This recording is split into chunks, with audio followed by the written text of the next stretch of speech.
Pour faire du vin, le plus important, c'est le sol. Il faut que le sol soit vivant.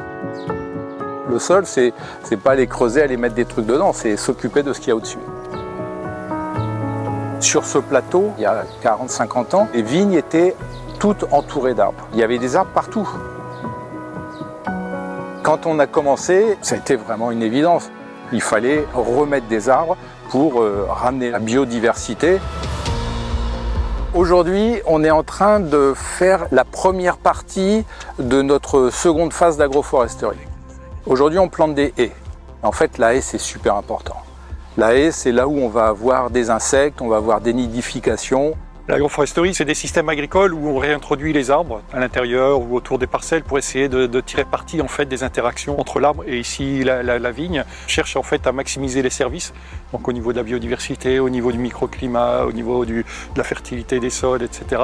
On a planté à peu près 400 mètres de haies avec environ 400 arbres, 24 espèces de mémoire. Le premier des critères, c'est travailler sur des espèces locales. On va de la graine jusqu'à la plantation en restant dans une zone géographique assez restreinte. Ici, on a travaillé sur la biodiversité fonctionnelle, une biodiversité qui est utile pour les agriculteurs, c'est-à-dire une biodiversité qui va permettre de favoriser telle ou telle espèce qui vont réguler les ravageurs de l'agriculture et donc peut-être utiliser moins de produits phytosanitaires.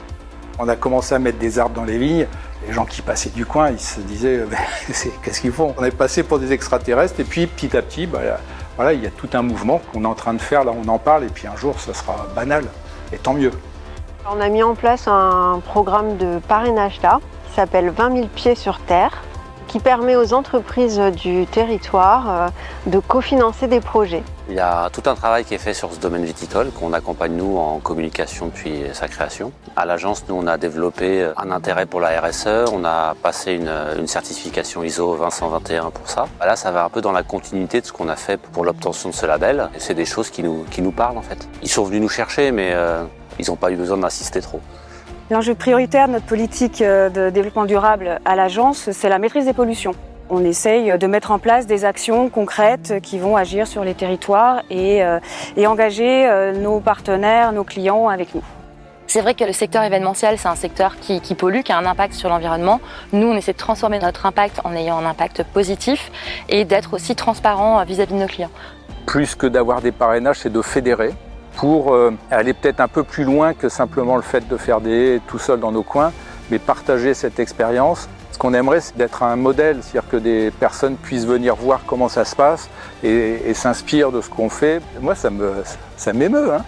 Voir toutes ces plantes-là, je trouve ça absolument incroyable. C'est génial. C'est un projet d'une vie, ça ne s'arrête jamais.